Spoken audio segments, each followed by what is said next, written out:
దేవునికి మహిమ కలుగునుగాక. ఈ దినం దేవుని వాక్యం. దేవుడు మన పక్షముగా నుండగా మనకు విరోధి ఎవడు?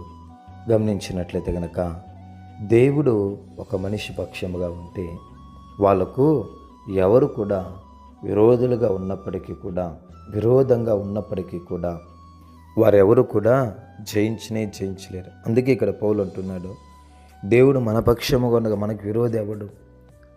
దేవుడే మన పక్షంగా ఉంటే మనకు వ్యతిరేకంగా ఎవరు కూడా నిలబడలేరు. ఒకవేళ నిలబడినప్పటికీ కూడా వారు ఎప్పటికీ కూడా జయించలేరు. ఎందుకనంటే దేవుని గ్రంథంలో దావీదు ఉన్నాడు. దావీదుకు దేవుడు తోడై ఉన్నాడు. సౌలు దావీదుకు వ్యతిరేకంగా దావీదుని ఎలాగైనా చంపాలి అనే ఆలోచనలో సౌలు ఉన్నాడు. ఒకానొక దినాన సౌలు యొద్దకు ఈట ఉండింది. ఆ ఈటతో దావీదుని ఎలాగైనా పొడిచి గోడకు అతికించేటట్లుగా చెయ్యాలి అనే ఉద్దేశంలో సౌలు అనేక మార్లు తన ఈటని విసిరాడు. అయితే దేవుని యొక్క కృపను బట్టి దావీదు తప్పించుకున్నాడు. ఏ సౌలు అయితే దావీదును ఈటితో కొట్టి గోడకు బంధించాలనుకున్నాడో చివరికి సౌలు అదే ఫిలిష్తీయుల చేతుల్లో పడి యుద్ధంలో చనిపోయి బేషాను దేశపు గోడకు ఇతను అతికింపబడ్డాడు. కాబట్టి గమనించండి, దేవుడు దావీదుకు తోడి ఉన్నాడు. కాబట్టి దావీదుకు అనేకమైనటువంటి ఉపద్రవాలు వచ్చాయి. దావీదుకు ఎన్నో రకాలైన శ్రమలు వచ్చాయి. సౌలు మాటికి దావీదును తరుముతూ ఉన్నాడు. దావీదు అంటాడు, రాజా కంజు పెట్టిన తరుమునిటి నన్ను తరుముతున్నావే అంటున్నాడు.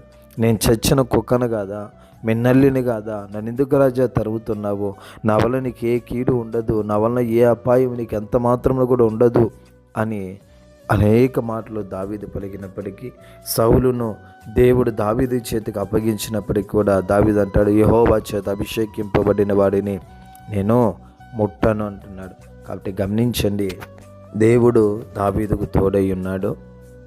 దేవుడు దావీదు పక్షముగా ఉన్నాడు. సౌలు దావీదుకు వ్యతిరేకంగా ఉన్నాడు.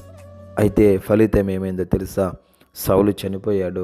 దావీదు సింహాసనాన్ని అధిరోహించాడు. సౌలు సింహాసనంలో నుంచి కింద పడిపోయాడు.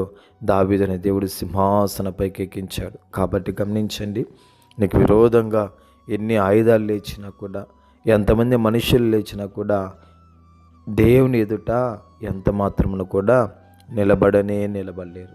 కాబట్టి దేవుడి మాటను దీవించునుగాక. పరిశుద్ధుడా స్తోత్రాలు. ఈ మాటను బట్టి కృపనివ్వండి, బలపరచండి. యేసు నామములో తండ్రి, ఆమేన్.